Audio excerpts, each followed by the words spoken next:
십자가의 능력이라는 주제를 가지고 말씀드리기로 합니다. 오늘날 수많은 특히 우리 기독교인들이 십자가를 장식으로 많이 달고 다녀요.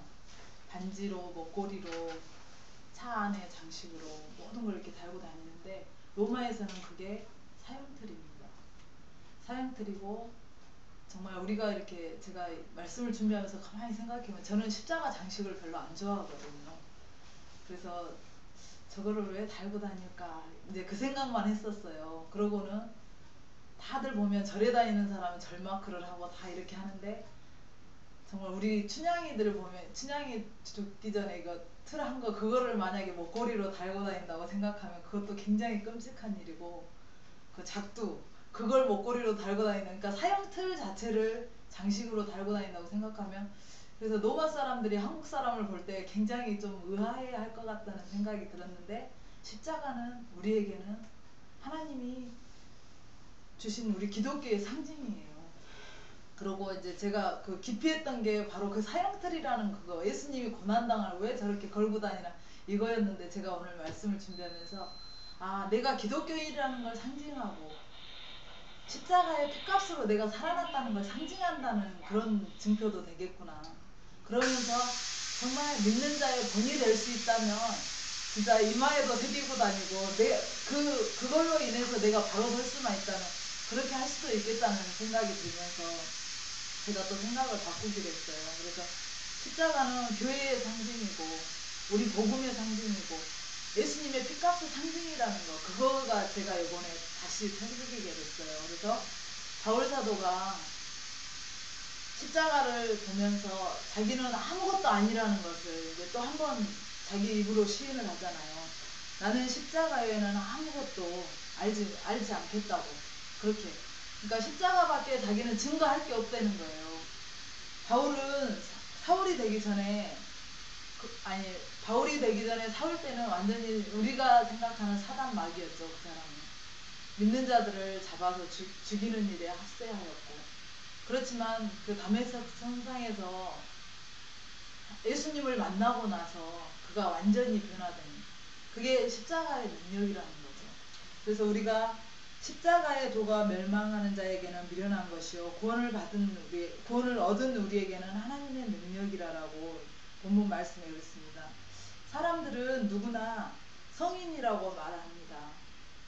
성인이라는 것은 뭐를 잘하고 위대한 일을 하고 이렇게 세상의 삶에서 뭔가 업적을 드러내고 하는 사람들을 성인이라고 하죠.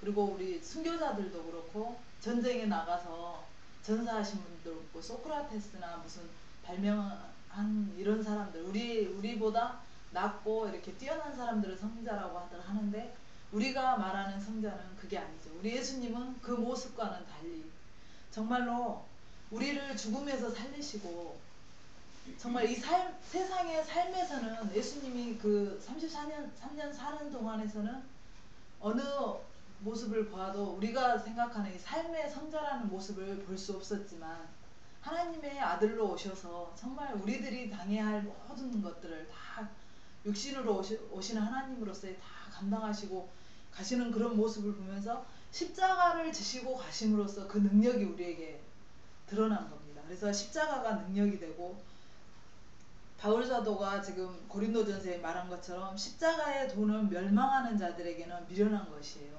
아까 그 로마 사람들이 보기에는 미련한 거예요. 그 십자가를 진 게. 하지만 구원을 얻은 우리에게는 능력이라는 것입니다. 그래서 첫 번째는 죄를 아는 그러니까 십자가를 보면서 우리가 죄를 알게 됩니다. 죄를 아는 능력이 생깁니다. 그래서 죄를 알게 하는 것은 무슨 능력이냐면 암이라는 것은 우리가 찾아낼 수도 있고 찾지 못할 수도 있어요. 하지만 찾아내는 것도 능력입니다. 어떤 기술을 통해서든. 하지만 그걸 발견해서 또 수술을 하는 것도 수술을 할 수 있는 좋은 부위에 있으면 도려내기도 쉽겠죠. 하지만 그것도 잘 수술하는 것도 능력입니다.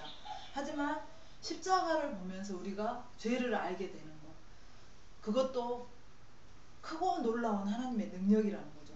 베드로가 갈릴리 호수에서 고기를 잡으려고 지지난주인가 지금 말씀을 드렸 예수님과 함께 있다가 고기를 잡으려고 자기 직업 선상으로 뛰어든 그 베드로가 밤이 새도록, 그 갈릴리 호수는 너무 물이 맑아서 배가 띄워지거나 사람이 있으면 그게 비쳐서 고기들이 거기에 모이지를 않는데요.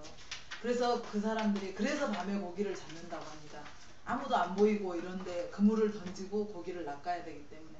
그런데 베드로가 밤새도록 고기를 잡았는데 한 마리도 잡지 못했잖아요. 근데 예수님이 배에서 설교를 하시고 그러고 그 맑은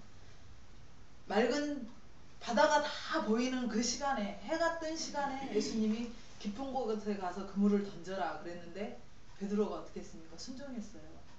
우리 같았으면 밤새도록 잡아도 안 잡혔잖아요 이러면서 아 정말 잡힐까요? 이렇게까지 하면서도 안 잡을 수도 있는데 베드로는 말 한마디 않고 가서 순종하고 그물을 던졌는데 엄청나게 많은 고기가 잡혔죠. 그게 바로 예수님을 믿고 의지하고 따랐다는 것. 그리고 예수님의 제자로 설 수 있었다는 그 하나님의, 그러니까 십자가의 능력입니다. 그래서 세상 사람들 같으면 진짜 그날 밤에 그렇게 고기도 못 잡고 그러면은 아 진짜 재수 없는 밤이었다 막 이러면서 자기네들 입으로나 이렇게 부정할 수도 있었을 텐데, 그런데 베드로는 그때 그 자리에서 고기를 잡고 나서 엎드려졌습니다. 주여 나는 죄인이로소이다. 나를 떠나소서. 죄인이니까 자기는 예수님 옆에 있을 수 없다는 거잖아요. 그래서 예수님을 만나자 자기 죄를 본 겁니다. 자기 죄를 보는 능력을 발견하고 예수님 앞에 고백했어요. 근데 제가 지난주 목요일날 아침에 이제 수요일날 잠을 잘 잤다고 생각했는데 아침에 일어나는데 목이 들어지지를 않는 거예요. 이게 딱 기부세 가지고 뭐로 이렇게 벽돌 같은 걸로 여기를 눌러놓은 것처럼 일어서지를 않고 이렇게 꼼짝도 못 하겠는 거예요. 그러고도 이제 일을 하고 왔는데 도저히 이제 원래 저기 미용실에 잠깐 들렸다 오려고 했는데 몸이 너무 안 좋아서 그냥 새길로 빠져서 얼른 집에 들어왔어요. 들어가고 있는데 제가 누워있는 걸 못 보던 이제 준혁이가 저를 보고서는 엄마 진짜 많이 아프신가 봐요 그러는 거예요. 그래서 지금 엄마 너무 이게 아파갖고 어떻게 할 줄을 모르겠다고 그랬더니 태권도를 갔다 오더니 제가 태권도 사범님이 오늘 엄마를 서비스 해주라고 그랬는지 어쨌는지 하나님이 자기한테 서비스할 기회를 줬다는 거예요. 그래서 뭔데 그랬더니 목하고 등 지압하는 걸 배워왔다고 그러면서 엎드려 보라는 거예요. 그러면서 목 있는 데랑 엄마 이거는요 힘을 함부로 막 주면은 안 되고요 두 손에 힘을 같이 압박을 줘서 이렇게 딱딱 눌러줘야 지압이 된대요. 그러면서 허리에 엎드려 탁 앉아가지고 그걸 하면서 하는 소리가, 저희가 지금 느끼는 건데 평소에 자기가 엄마를 많이 도와주지를 못해서 엄마가 이게 힘든 것 같다고 너무 죄송하다고 막 그러는 거예요. 그래서 눈물 나더라고요. 그래서 아 이게 자식 키우는 보람이구나. 하나님이 우리를 볼 때 정말 우리가 이렇게 하나님 앞에 섰을 때 이게 깨닫는다는 거, 그거 이게 지금 제가 이 말씀을 준비하다 준혁이하고 이렇게 접했잖아요. 자기가 엄마가 아픈 걸 보고서 지가 평소에 조금만 도와줬으면 엄마가 이렇게 힘들지 않았을 텐데 이 생각을 했다는 자체가 우리가 하나님 앞에 바로 서 있으면 하나님이 우리를 이끌고, 지난주에 말씀드린 것처럼 바로 이끌고 가고 싶은데 우리가 말을 안 들어서 자꾸 한눈 팔면서 이리저리 왔다 갔다 하면서 고생하는 걸 보면 네가 조금만 나에게 집중하면 바로 올 수 있는데 네가 힘들지 않냐 이런 마음이 들더라고요. 그러니까 우리가 십자가를 바라보면 정말 내 죄를 드러나는 것 같아요. 거울처럼. 저 모습이 내 모습이구나 이걸 발견할 수 있는 것, 그게 능력인 것 같습니다. 그리고 이제 이렇게 행복하게 사는 부부가 있었대요. 정말 남들이 보기에는 정말 행복하게 사는 부부였는데 그때 이제 아내의 생일이 다가왔어요. 다가왔는데 그 남편이 아내한테 그랬대요. 여보, 내가 당신한테 작은 거라도 선물을 해주고 싶다. 어떤 걸 갖고 싶냐? 그랬더니 아내가 저는 다 필요 없다고. 당신이 딱 2시간만 자기 얘기를 맞아요, 그래요, 옳습니다 이렇게 하면서 딱 2시간만 들어달래요. 그러니까 그건 어렵지 않은 일인데 그거 말고 선물을 하나 하고 싶다고 그러더래요. 그래서 그렇지 않다고, 자기는 다른 거 다 필요 없으니까 딱 그렇게 2시간만 자기 얘기를 들어달라고 그렇게 얘기를 했대요. 그러니까 남편이 가만히 생각해보면 너무 쉬운 일인 것 같으니까 아, 2시간 동안 맞아요. 그래요. 그렇습니다. 이렇게 하는 거 너무 쉬운데 그래요. 그럼 그걸 원하면 그렇게 해주겠다고. 그래가지고 이제 아내의 생일날이 딱 됐어요.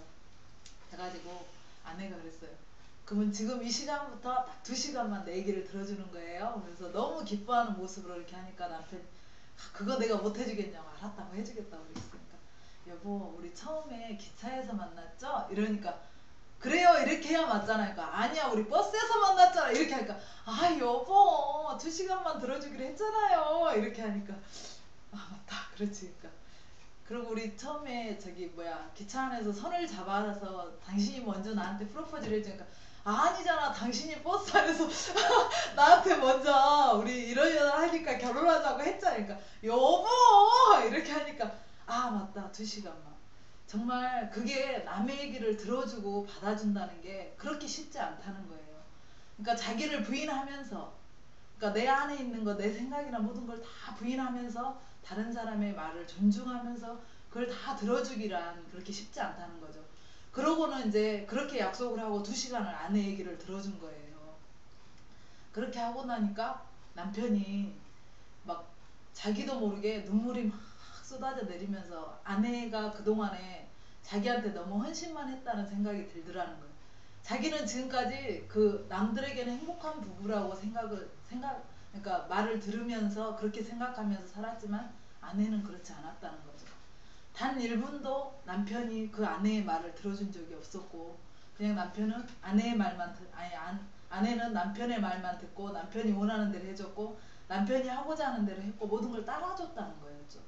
그러니까 그걸 이제 남편이 깨달은 거예요. 아, 내가 이 수십 년을 살면서 아내한테 희생만 요구했었구나. 이 단 2시간 얘기도 못 들어주는 내가 남편이었구나. 이걸 깨달으면서 그래서 이제 그 부부가 더 돈독해지고 사랑하게 되고 이런 계기가 됐다고 해요. 그러니까 우리도 항상 성경을 읽거나 기도를 하면 하나님 앞에 내가 부르짖기만 하지 하나님의 음성은 들으려고 하지도 않고 성경 말씀을 보면서도 이 안에서 뭔가 내가 좋아하는 말을 찾고자 하는 그런 경향이 너무 많은 것 같아요. 하나님이 우리에게 이 말씀을 통해서 무슨 말씀을 하시는지 아니면 남편이나 자녀들이 나를 통해서 무슨 뭘 요구하는지 그거에 대해서 전혀 모르고 살았던 것 같아요. 그래서 저는 이제 말씀을 준비하면서 제가 더 은혜를 많이 받고 제가 더 막 정말 이 말을 하면 이 말씀을 전하면 내가 더 불리한데 이 생각을 할 때가 굉장히 많아요. 나도 내 마음대로 내가 원하는 대로 이렇게 살아왔구나 그 생각을 할 때도 많고 내가 더 남편의 말을 더 존중하지 못했고 자녀들이 그러잖아요. 저도 이제 일이 바쁘고 막 하다 보면 준혁이나 다른 애들이 엄마 뭐 어쩌고 저쩌고 잠깐만 엄마 이것 좀 하고 엄마 이거 먼저 하고 우리 하자 이런 식으로 할 때가 굉장히 많은 것 같아요. 근데 일단은 먼저 들어주고 내 일을 먼저 들어주고 해결을 하고 나서 일을 하면 더 편한 거 그거를 먼저 생각하니까 그렇다. 우리가 하나님 앞에 섰을 때 내 일을 먼저 해결받으려고 할 게 아니라 하나님 앞에 내가 바로 서서 하나님이 원하시는 뜻이 무엇인지 그것만 알면 가장 빠른 속도로 갈 수 있다는 걸 그걸 제가 이제 알게 된 거예요. 하나님이 현 이렇게 했으면 좋겠는데 이렇게 하면 얼마나 좋겠어요. 근데 그 방법은 절대 택하시지 않는다는 거예요. 그래서 우리가 항상 말씀을 묵상하면서 그 말씀 안에서 하나님이 나한테 무엇을 요구하는지 그리고 기도하면서 하나님이 또 주시는 응답이 무엇인지 이게 제일 바르고 빠른 것 같습니다. 그러면서 이제 남편과 아내가 그런 식으로 저기를 하는데 또 한 목사님이 간증을 하는데 자기가 청년 시절에 이제 아버지가 목사님이셨대요. 근데 아버지가 자기 아들을 이렇게 바라보니까 그 사춘기였나 봐요.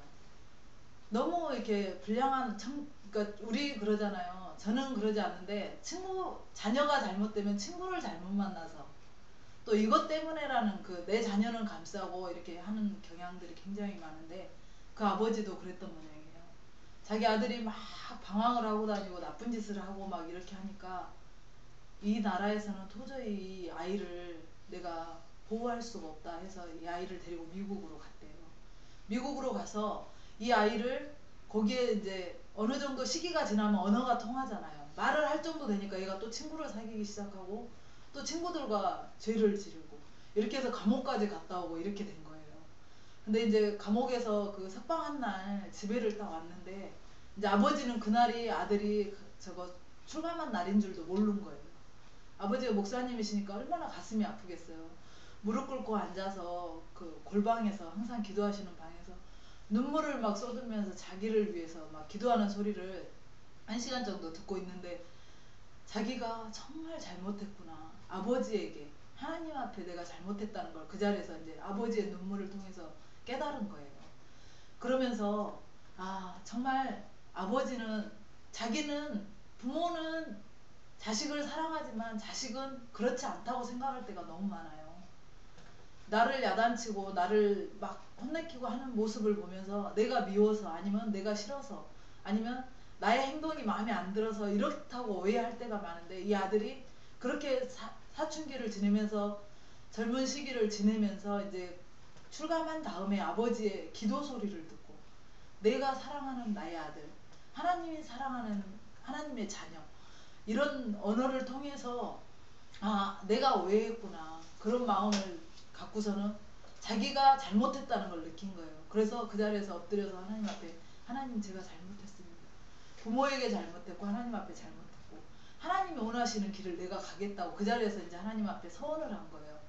그래서 신학을 시작하고 목사 안수를 받고 그렇게 하면서 목사가 되고 자기처럼 그렇게 방황하고 힘들어하는 사람들을 데리고 목양을 하기 시작했는데 이 사람도 정말 그 하나님의 아버지의 기도 소리와 하나님의 그 사랑을 느끼지 못했다면 그 십자가를 알지 못했다면 자기의 죄를 깨닫지 못했다는 거죠. 그러면서 자기의 죄를 깨닫고 자기의 삶을 돌이킬 수 있었던 그런 계기가 되었다는 거예요. 그리고 두 번째는 죄사함의 능력입니다. 십자가는 죄를 알 뿐 아니라 죄를 사하는 능력이 있습니다. 우리 찬송가 보면 나 같은 죄인 살리신 그 은혜 고마워 그 찬양 있죠. 그 미의 뜻을 잘 생각해 보면 죄사함을 깨닫고 확신을 주는 것은 바로 은혜입니다. 정말로 저기 미국의 어떤 큰 교회 목사님이 저기 성적이 나쁜 아이의 자녀에게 어머니에게 세 가지 비유를 들었대요. 이제 여기 다 자녀를 키워보시고 이제 가영이도 조금 공감을 할 수 있을 거예요. 엄마와 관계가 있기 때문에. 그래서 첫 번째 반응은 이제 아이가 성적을 잘못 받아왔을 때입니다. 엄마의 그 기대치와는 낮게 받아왔을 때. 정말 기가 막힌다. 너는 밥 먹고 뭐 했니? 이러면서 이것도 성적이라고 받아왔니? 호통하는 그런 반응. 그래서 자녀가 인과응보이다. 자기가 공부를 안 했기 때문에 심은대로 거둔다는 이런 생각을 하면서 잠잠하게 이제 자기가 잘못한 게 있으니까 잠잠하게 가는 그런 첫째 스타일이 있고요. 두 번째는 어머니가 한숨을 푹 내쉬면서 다음에 잘해라. 저도 조금 이런 스타일이거든요. 잘해라 하고 한마디 하고 그때는 이제 어머니한테 백골난망입니다. 안 혼났으니까 애는 그러잖아요. 백골난망 잊을 수 없는 순간이 되는 거예요. 애한테는 그 순간을 모면하기 위한 거였잖아요. 근데 이제 세 번째 어머니가 목을 탁 애기 목을 탁 끌어안으면서 너 무엇을 먹고 싶니? 얘한테 성적을 잘못 받아왔는데 너 무엇을 먹고 싶니? 정말 수고했다. 다음에 잘하면 된다. 이럴 수 있습니까? 우리가 그러면서 미래는 네 거라는 거예요. 그러니까 얘한테 최대한의 사랑을 넣어주면서 미래는 네 거니까 네가 책임지라는 거죠. 미래는 네 거다라고 사랑하여 줍니다. 이것이 어머니의 은혜예요. 정말 죽을 수밖에 없는 우리를 위해서 예수님께서 십자가를 대신 지시고 죽으신 그것이 우리한테는 은혜입니다. 이것이 깨달아지는 능력이 십자가를 통해서만 가능하다는 겁니다. 그리고 이제 저희가 어느 마을에 예수를 잘 믿는 가정이 있었답니다. 근데 제가 테이프를 들은 게 이제 북한 쪽인 것 같은데 거기는 공산국가이기 때문에 이제 지하에서 예배를 드리고 막 그러는데 아이들은 그 북한 사상 그러니까 우리는 이제 국민학교 세대잖아요. 그러니까 국민학교 시절 그 시절에 어린아이가 학교를 다니는데 엄마 아빠는 신앙이 아주 좋아요. 매일 시간마다 정해놓고 기도하고 매일 정해놓고 찬송하면서 예배드리면서 그러니까 우리가 저 예전에 새벽 예배 다니면서 이렇게 테이프를 아니 저거 극동방송을 기독교 방송이죠. 극동방송을 들으면은 그래요. 거기 땅 속에 그것도 아궁이를 파고 그 안으로 들어가서 그 안에 아주 큰 이런 예배당만한 이런 면적을 파놓고 그 안에서 예배를 드린대요. 그 문을 닫으면 밖에서 안 들리니까 땅 속이니까. 그러니까 그런 가정이었던 것 같은데 거기에서 이제 엄마가 예배드리고 엄마 아빠가 예배드리고 찬송하고 이런 거를 이제 아이가 볼 거 아니에요. 가족이기 때문에. 근데 얘는 그 학교에서 그 배우는 사상이 있잖아요. 북한의 그 사상, 공산당주의 사상이 있기 때문에 그 김일성이나 김일성 맞죠? 그 수령이 김일성이나 김정일을 우상화하지 않고 다른 신을 섬긴다는 그 자체를 인정을 하지 않는 거잖아요. 그래서 이 아들이 자기가 배운 사상은 이건데 부모가 잘못 가고 있으니까 신고를 한 거예요. 자기 그 공산당에다가 신고를 해서 우리 엄마 아빠가 이렇게 한다고 신고를 하니까 거기서 잡아다가 아 이것을 이번에 표본을 삼아가지고 온 사람들이 이렇게 다른 신을 섬기면은 이렇게 죽인다는 걸 보여줘야 되겠다. 그래가지고 완전히 다 공개된 장소에서 자녀가 보는 앞에서 거기서 사형 선고를 한 거예요. 총으로 쏘고 칼로 찌르고 막 그런 그거를 보고 이 아이는 신고를 했기 때문에 그 공산당원들이 보호해서 청년 시기를 대학부까지 잘 마치게 된 거예요. 그래서 이 부모가 이제 잘 마치고 나서 결혼을 했을 거 아니에요. 결혼을 하고 자녀를 낳았어요. 자녀를 낳았는데 그 자녀를 낳고 나니까 그 자녀가 자기 나이 또래, 초등학교 또래가 딱 되니까 부모님 생각이 나더라는 거예요. 그리고 자기가 지금까지 그 배워왔던 사상, 이제 그 시기를 지나면서 하나님에 대한 것도 들었고 이것저것 지식을 많이 들었는데 자기가 이제 판단할 시기가 된 거였죠. 그래서 그 시기쯤 딱 돼가지고는 그 아이를 딱 바라보는데 그 아이의 웃음 속에서 자기 아버지가 자기를 바라볼 때 웃는 그 웃음이 보이더라는 거예요. 섬찟하면서 그때 생각이 나더라고요. 자기가 신고했던 그 시간이. 그래서 그 자녀를 보면서 아 내가 그때 정말 내 생각이 짧았구나. 내가 잘못했구나. 나를 바른 길로 인도하기 위한 부모의 계획이었는데 내가 잘 몰라서 이렇게 했구나. 그래서 이 자녀가 나처럼 되지 않게 하기 위해서는 내가 신앙관을 바꿔야 되겠다는 그걸 가진 거예요. 그러면서 이 자녀를 붙들고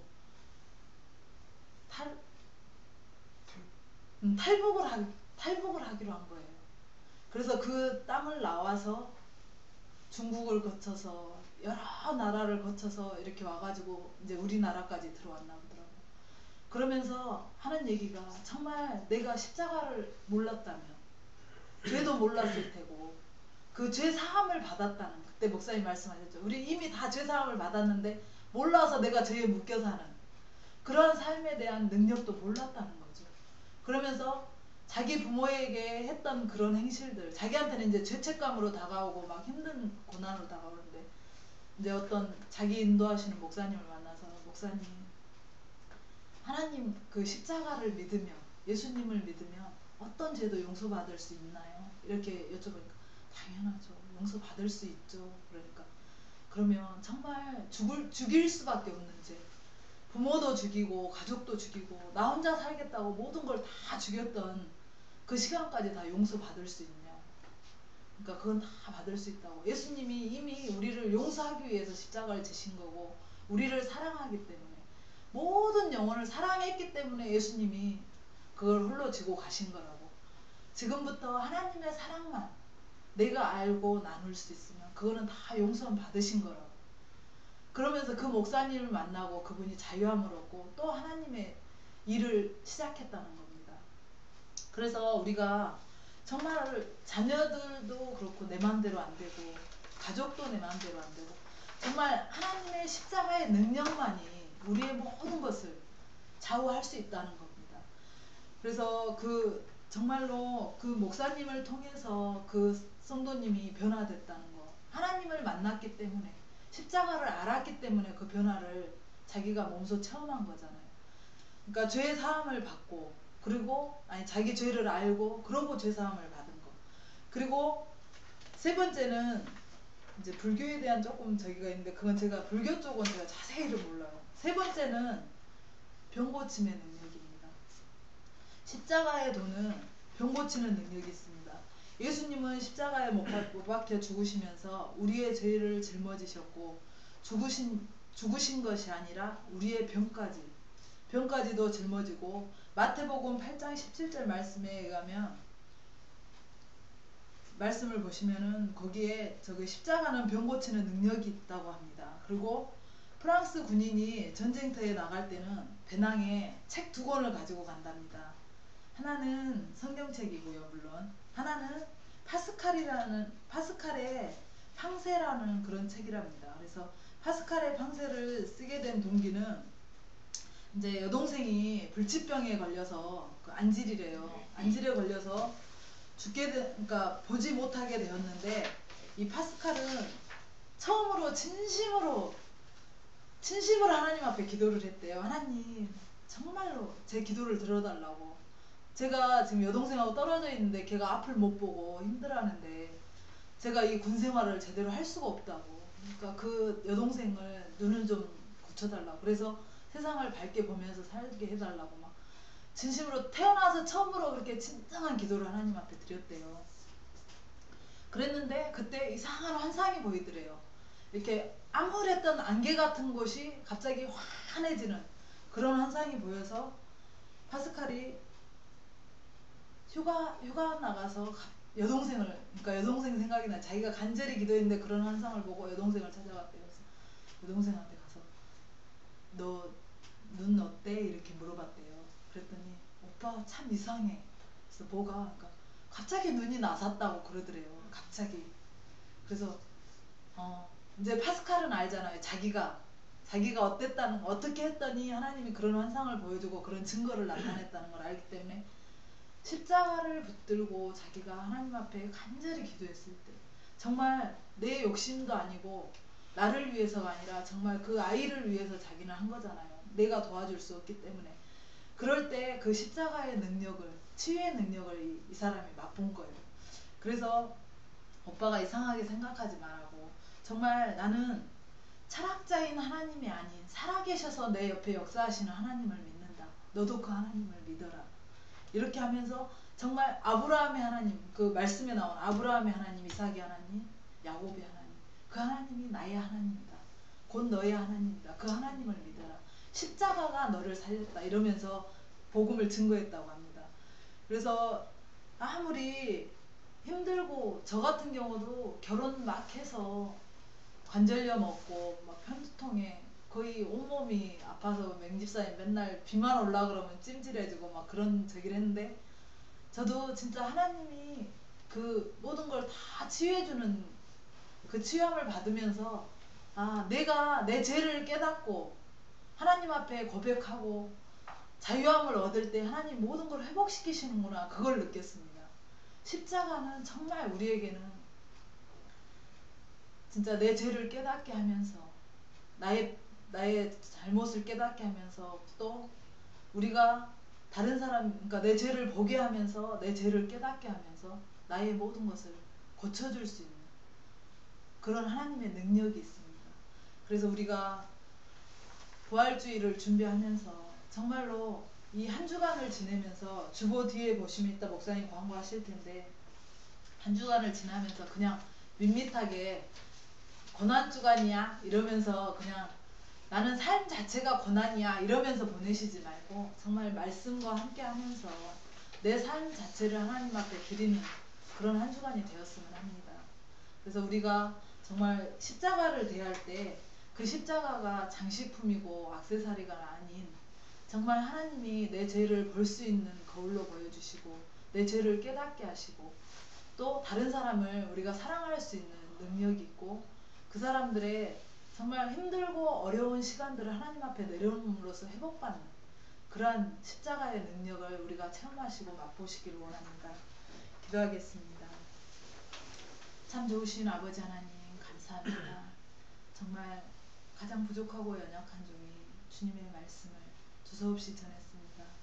정말 주님이 이 시간에 저희들에게 가장 가슴 깊이 새겨주고자 하는 그 십자가의 죄를 벌 수 있는 능력과 죄 사함의 능력과 아버지 하나님 그걸로 주님이 지고 가신 모든 질병의 고초들을 다 치유받는 아버지 하나님 그래서 회복되어지는 삶이 주님 앞에 아버지 하나님 바르게 세워지는 그러한 역사가 십자가 안에서 예수 그리스도 안에서 일어날 수 있도록 주님 도와주시옵시고 말씀으로 저희들 생명을 얻고 삶을 아버지 하나님 풍요롭게 살아갈 수 있는 능력을 허락하여 주시옵소서. 온전히 함께 하실 줄 믿사옵고 감사드리며 예수님의 이름으로 기도드립니다.